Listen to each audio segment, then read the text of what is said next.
like to do a couple during conference week, and we got John Diadamo on here, and it's been good conversation so far tonight. You look at Iowa last year. We've been talking quite a bit about them and what they did.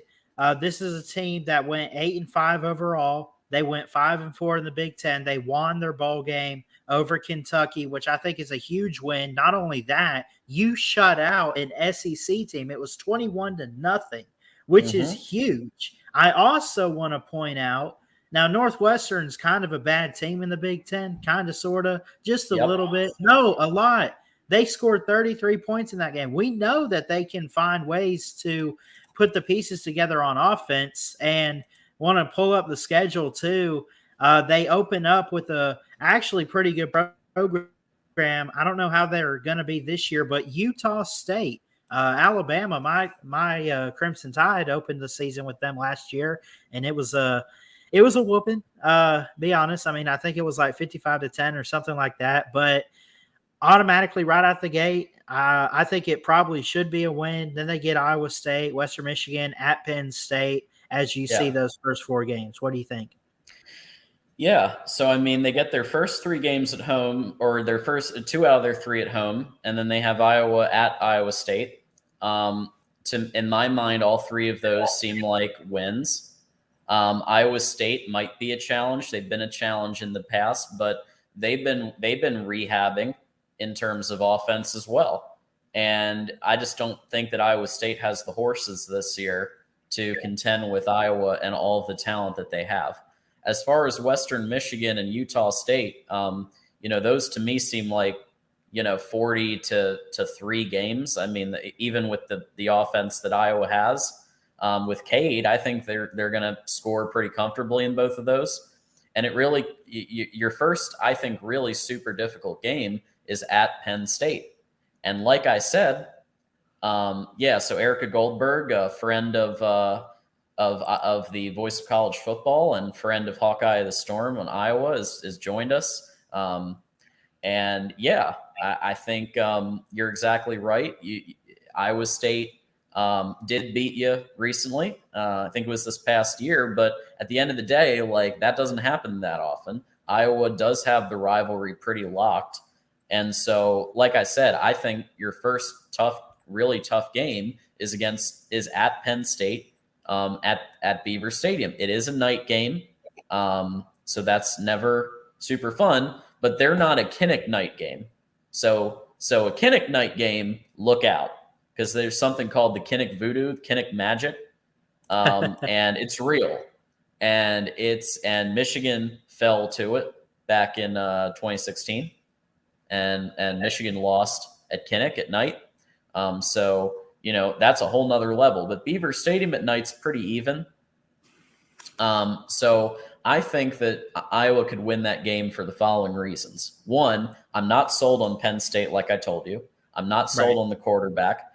And Iowa has the defense to shut down the run. So Phil Parker can absolutely shut down Penn State's run and force Drew to make throws. And from what I've seen, yes, he has an arm, but I mean, and again, we've seen limited tape on Drew, but he is limited, I think. And, again, I might be wrong, and maybe I'll revise my analysis when we actually get to this week.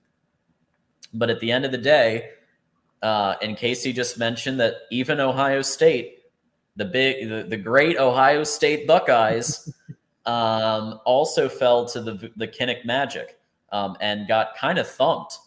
At least Michigan kept it close. Ohio State got whooped. It's tough. But anyway, my point is, so I think Phil Parker's defense can shut Penn State's run down and limit the pass. And then on the other side of the ball, I think that Cade McNamara, like I said in the beginning of the show, Cade McNamara and Eric All know how to beat Penn State. They've done it. They did it in 2021. They won the game with a throw to Eric All to seal it, to finish it off. And so they know how to win. And with Luke Lachey on the other side and Caleb Johnson on the run, and their wide receiver with the Ohio State transfer wide receiver, look out, because Penn State's going to have problems on both sides. Yeah, absolutely. So I always like to list, and maybe I didn't break down every single game into these two categories, but I think the possible upset, I do think Penn State will be favored in that game. But like you said, I'm not going to rule out an upset. I'm going to say the possible upsets, be careful with Penn State. And then I'm going to say on the road at Wisconsin. Maybe there's a couple more in there. Would you agree that maybe, I listed two, but who else out there would you look at and say Iowa probably won't be favored, but if they play their cards right, they could come away with a win? Yeah. So as we go down the schedule, we know that Michigan State is in shambles right now. There's a mass exodus from Michigan State. Something is rotten in Denmark, as the saying goes. Something's going wrong in that program, and I think Iowa's going to thump Michigan State at Kinnick. I also think that they're going to thump Purdue, because Purdue's lost everybody, and they're going to have to completely rebuild their program. So I think that the next tough game is Wisconsin. So what's going to need to happen, nobody argues that Wisconsin has a decent defense and they have a decent run game. But the question mark is, can Tanner Mordecai overcome his interception fever that he seemed to have in the spring game, get into a rhythm, and run the air raid the way that they're going to need to run the air raid to beat probably a top 5 ranked defense in Iowa. It's at Camp Randall, so they're going to harness the power of jump around. We know that jump around is something that Wisconsin likes to use, but it's going to be tough. That's why I think, Minnesota could be a challenge, but again, it's at Kinnick. And Minnesota, they've been okay. Again, they've been kind of mid most of the time. They had that one game where they beat Penn State 2019.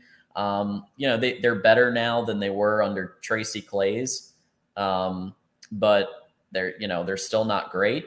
Who else do we have here on the possible upsets? Who else is on the schedule? Yeah, we got Northwestern's terrible, Rutgers joke, Illinois could be interesting. Nebraska, Nebraska fans, like to talk about the wins that they've had. And, obviously Iowa was running I think at that point, Alex Padilla last year. So this is a whole different ball game for Nebraska. So I think Erica, who said at 10:46, she said, we will be favored for every game except for Penn State and maybe Wisconsin. I think that that's very true. And I think that Iowa's going to split those.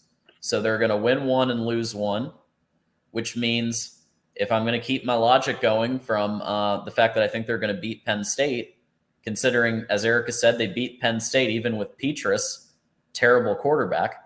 I think that I think 11 games is absolutely possible. And maybe the loss is to Wisconsin, or maybe it's a surprise loss at Nebraska. I'm not ruling that out either. But either way, I see one L somewhere. I just don't know quite where it is, but still that puts Iowa at 11 wins. And at 11 wins, they're almost definitely going to be in the Big Ten championship game against either Michigan or Ohio State. Northwestern, I don't know, man. This is it. Obviously, you're pretty high on Iowa. You mentioned Cade McNamara comes in. I think he's a great quarterback. I think that there's obviously going to be some improvement. There's going to be some changes. I'm with you, though. I don't know if we agree on the losses, but you mentioned they could probably have a ceiling of 10-2. I'm with you right there. I think they have a ceiling of 11-1, actually. Okay.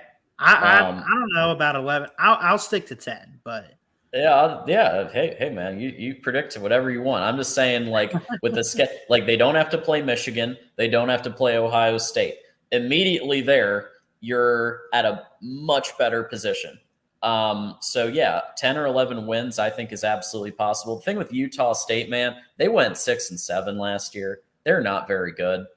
I understand what you're saying about the opener, like be careful. And we saw that with Alabama and Texas, and we've seen that repeatedly around college football. But I don't know about this one. I think Iowa's got that pretty well in hand. Yeah, and again, we probably don't agree with the losses. I know you said 11-1 for them. It's hard to predict an undefeated season too, so they got to take at least one loss. I got them 2 losses.